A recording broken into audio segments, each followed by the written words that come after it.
Well, hello everybody, and welcome to episode of the Free Skate. Today I am in my upstairs room, and we've never been in this room before. It's Jessley's wrestling themed room, so I just honestly, it's comfier and it's a little bit quieter up here. So this is where we're gonna have it today. I also have a very special guest, believe it or not. Let me bring her into the picture. I have Tessa Virtue joining us. Say hello, Tessa. Hi, Ryan. So great of you to have me. Oh, I just love you coming here. No, anyways, throwback to when these came out. Still have one in my room. Haven't opened it, and I just thought it'd be funny to let her in on this conversation. So she's just gonna sit right here and listen to me. It's unfortunate that she can't be real here, but maybe I'll tag her and she'll see this and want to do a video. Boy can dream, a boy can dream. So today, you guys, we are going to recap the team event for the Olympic Winter Games. We just finished it, and my God, I have so many thoughts. So I'm gonna try and keep it to a minimum, while being comprehensive. So we just witnessed the United States win back-to-back gold medals in the team event. They are the Olympic champions. Japan placed second. They have the silver medal. Italy, the home nation, gets a bronze medal. Fourth place was Georgia. Fifth place was Canada. I think Canada finished more or less where we thought they would finish. Georgia had a well-rounded team and a few really good skates to keep them up to beat Canada. Italy, just, man, for them to get that medal, especially for Charlene and Marco, Matteo, Conti and Machi, I mean, just, it was so nice. Larnaki Gutman, Sharkanaki has an Olympic medal, like, awesome. It was so great to see. My thoughts. Let's start with men. Let's start with. No, we're not going to start with men. We're going to start with pairs. So pairs, Leah and Trent skated really well in this event. They were not perfect in either program, but they got that feel for Olympic ice, and I think that they are going to skate really good in the individual event. They performed really well. They're such a lovely pair to watch. We know that they can score higher than what they even did here, and I'm really interested to see what's going to happen in the individual event. They did get beat in the free skate by Ellie Cam and Danny O'Shea, which had a really nice free skate. They looked really good, really comfortable. It wasn't perfect, but I think it was a less tentative than the Canadians were, and they may have had a few bigger GOEs on some elements to make that difference, because it was a very close score.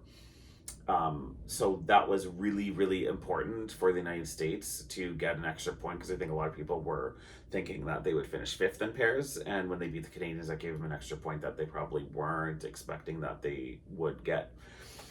And then we had the Georgian team, which was third, I believe. Third? I don't even know what the standings were in the event, but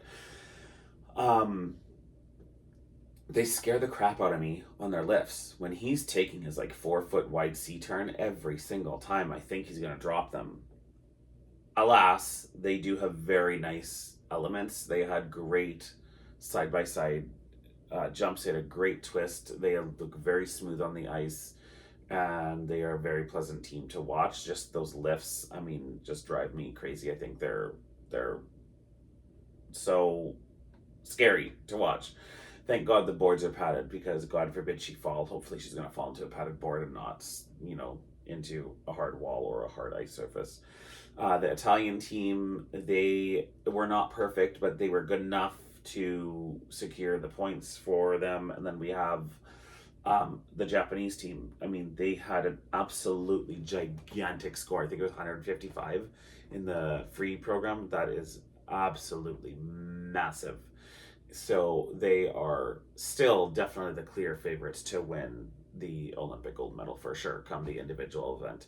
But that was really big for Japan to get the full slate of 10 points for finishing first, especially because the Americans did not finish fifth; they were fourth. So that was important. Um, let's go to ice dance. So in ice dance, the ice dance was first, actually, but we had,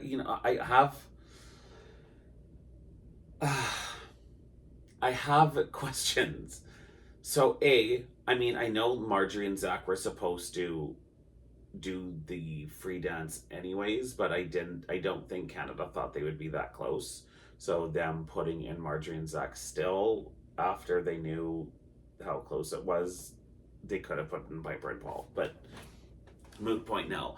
Um, La- Marjorie and Zach skated really, really, really well. They did get a season's best. They were in the 120s, but to me, I'm sorry, that's still way too low.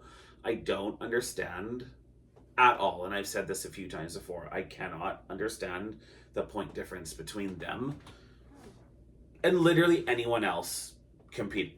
I could see maybe a little bit of a point gap. When I say a little bit of a point gap, I mean a handful of points between them and Chalk and Bates. But I mean, on any given day, I think Piper and Paul and Marjorie and Zach should be able to beat each other based on how they've skated that time. And it just seems like automatically the GOEs for LaJoie and Laga are automatically lower. And I just don't understand why. I don't understand ice dance scoring when it comes to that.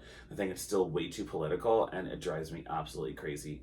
Marjorie and Zach deserved, in my opinion. I think that program should have been 125, 126, like for sure. Um, an example of the scoring would be Chalk and Bates. They have their twizzle elements. Their twizzles are not the strongest in the event, yet they're being scored like they're the strongest in the event. I don't understand why the judges are not judging what they see in front of them at that specific time. Chalk and Bates have a twizzle sequence that pretty much comes to a stop before they have to go into the next twizzle. And that's why are you both getting, well, at level fours? And if you actually are getting level fours, why is your GOE higher than everyone else?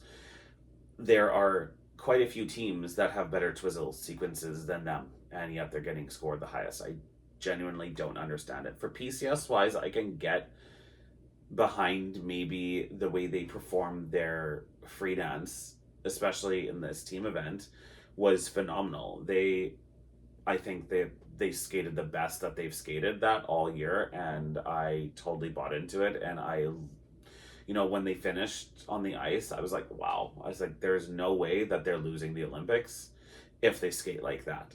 And I'm also saying that too. I don't, again, think that there should be a point gap of that much between them and everyone else. 133, which fine if you're gonna score them 133, whatever. But why like a 13-point gap between them and Marjorie and Zach?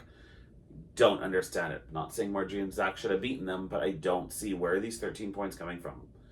I literally have absolutely no idea, and I've watched them 2 times over, and my mind just cannot.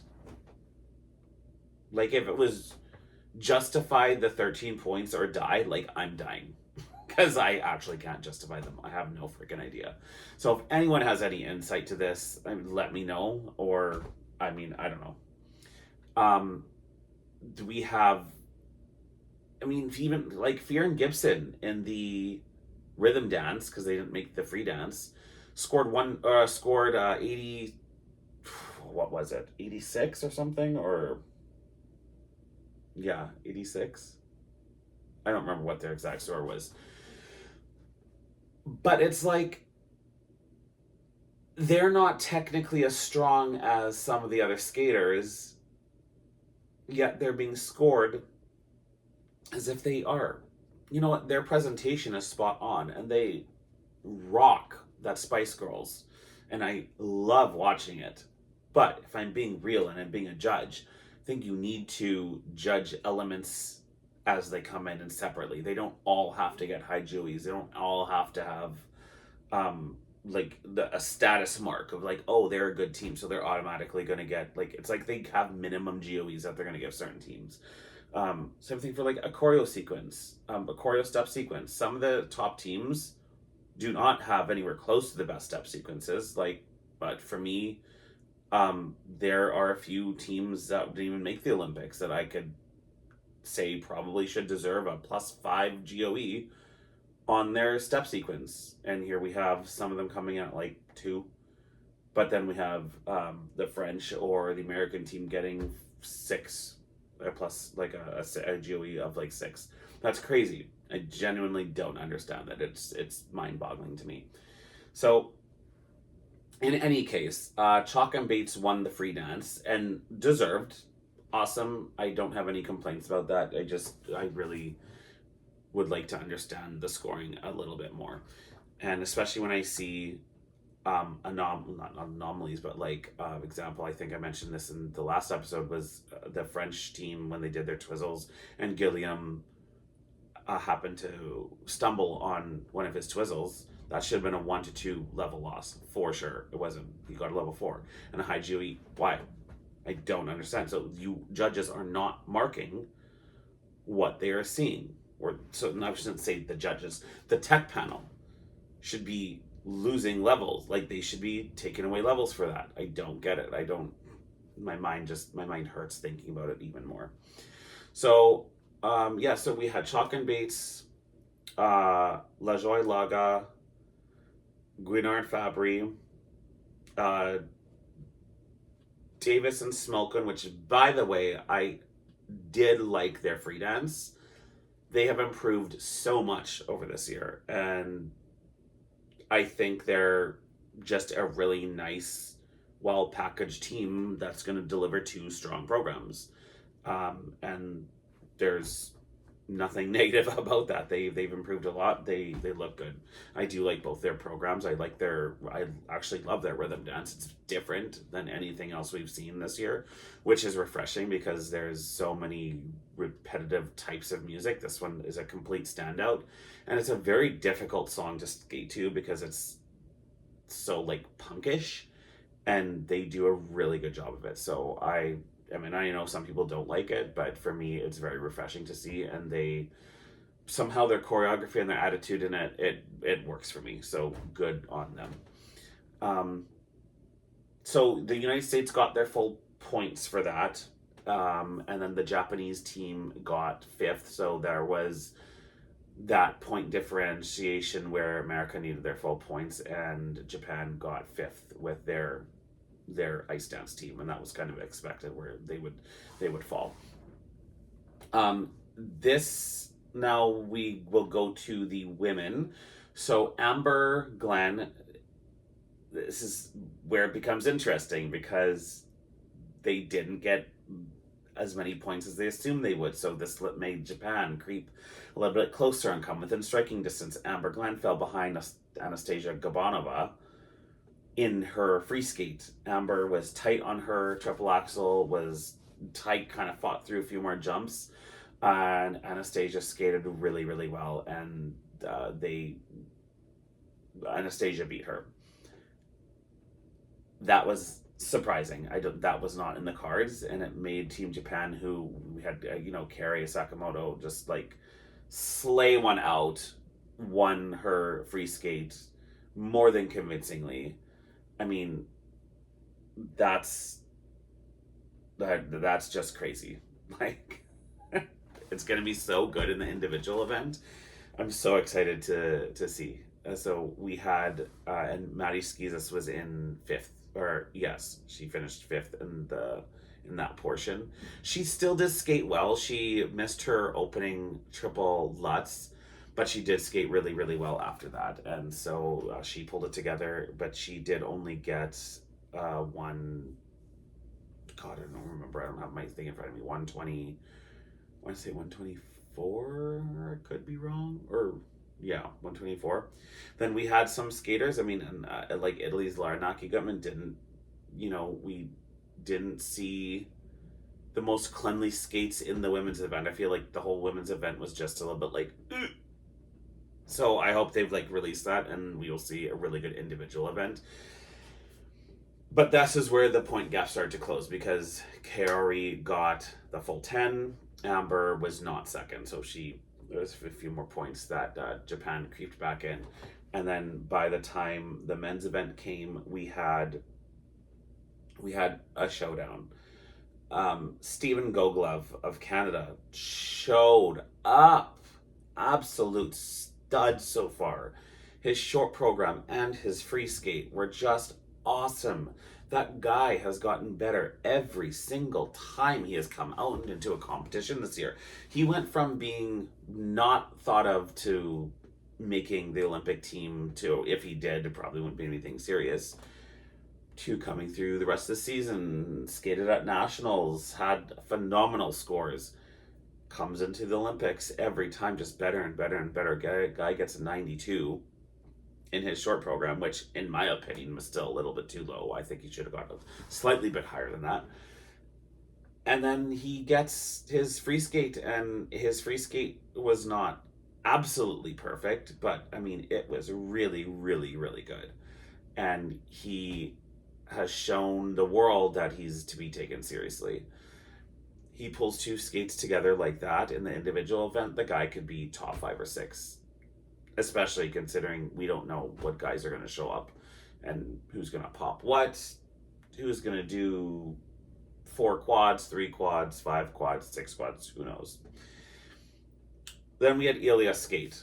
Ilya skated, and actually, hold on, let's go back up. Well, we all know how Nika Gadze skated.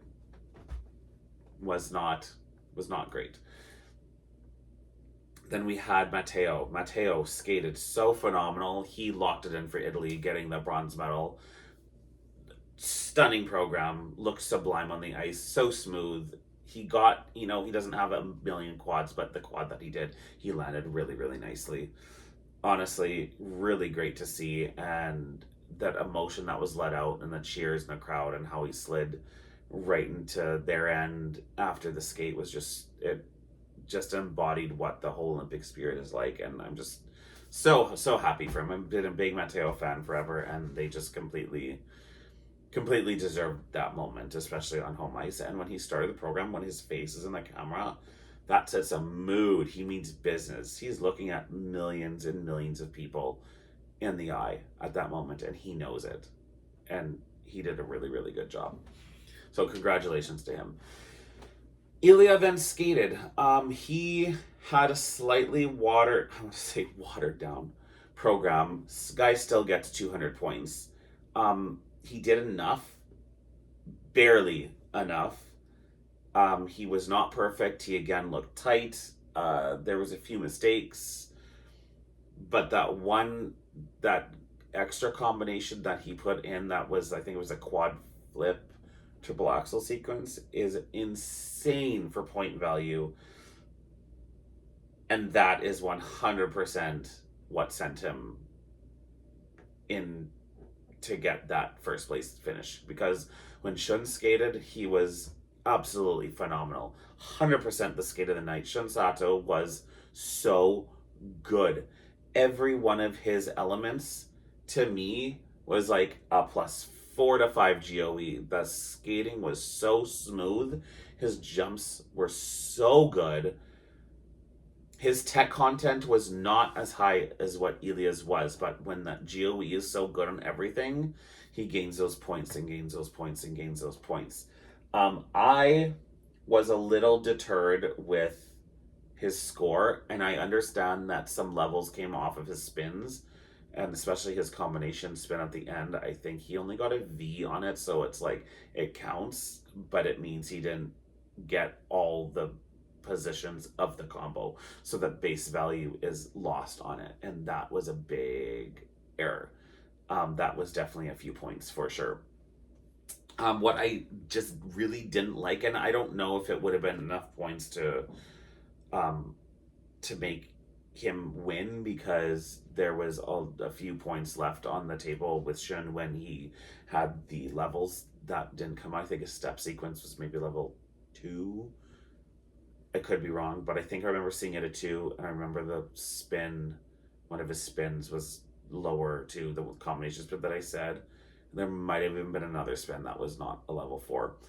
That eats up base value points. But the PCS, I don't understand how he got lower PCS than Ilya.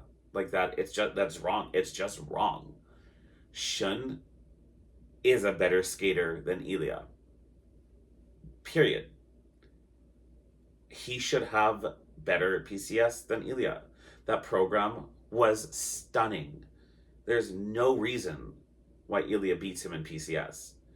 And I'm not dissing Ilya's PCS because he still looked good, but he was not as smooth and his skills weren't as crisp as Shun's were. Period. End of story. Rocker Skating has the live, I'm sure many of you know, Jackie Wong's website has the score tracker where you can put in your scores at the same time as the judges. And I had the PCS for Shun at 94, and I actually had Ilya's at 85 or 86. I don't remember what it was. And the judges had Ilya at 89. And Shun, I believe, was 88. That's crazy. If Ilya's at 88, then Shun should be at a 94, 100%. That's just, my mind can't comprehend why Ilya got a higher PCS. I just don't know. If you guys disagree with me, please let me know. Or if you agree with me, please let me know. If any of you know things that I don't know and why the scores are coming out as they are, let me know, because I'm lost when it comes to that sometimes, because I just can't understand the scoring. It's crazy. It drives me absolutely crazy. I had one of my friends that I skate with, I just talked to her before this, and we pretty much shared the same opinions, and I know by looking online that a lot of people felt that Shun absolutely should have maybe even won that free skate. So that robbed Japan. I'm gonna say robbed. That made Japan get silver. The United States ended up getting gold with that. I thought when I finished watching Shun skate, I for a brief moment was like, oh my god, like he is going to win. I actually thought Shun was going to come out ahead of Ilya, and then when he came out at 194 and Ilya was at 200, I was like, oh man. And then I saw the levels dropped in certain things, and I was like, oh man. I was like, that sucks. But for me, regardless, that was the skate of the night. It was definitely Shun's performance. And then again, shout out to the Japanese pair team. Stunning, awesome. Kara Sakamoto, stunning, awesome. Her score was so big. Maybe she was at 155. Somebody was, I don't remember what the scores were. Anyways, someone was 155, and I remember saying that was so big, but I don't remember who it is. Anyways, so the next events up we have are the rhythm dance tomorrow afternoon from my time, Central Standard Time. It is at around noon, give or take. Not too sure exactly what time I'll be at work. Not sure if I'll be able to watch at work, and if I do, it won't be all of it, so I might not watch it live. I might watch it when I get home, but we will see. Some really good skating is going to be coming out of it. I'm so excited to see the rest of the teams. The rhythm dance has been so good this year, and I think a team's top to bottom who's in the individual event for the rhythm dance is like, everyone is so fun to watch. I'm 100% going to watch every single team, and I can't wait to see them. So good luck, everyone. Happy watching, and we will discuss some more skating stuff later this week. If you have not subscribed, please subscribe. Please share. Just click the 3 circles on the button up there and let me let me. I'm so tired. Share it, copy the link, put it on your Blue Sky or your Twitter or Instagram, and get the word out there that the skating channel is covering this stuff. I also have a video out explaining some figure skating scoring from a few days ago. So if people need to know figure skating scoring, retweet that with hashtags Olympics, figure skating, and Milan Cortina 2026. And yeah, thanks for watching. Thanks, Tessa, for being in the video with me. And we will see you guys later this week. Have a good night and see you later. Bye.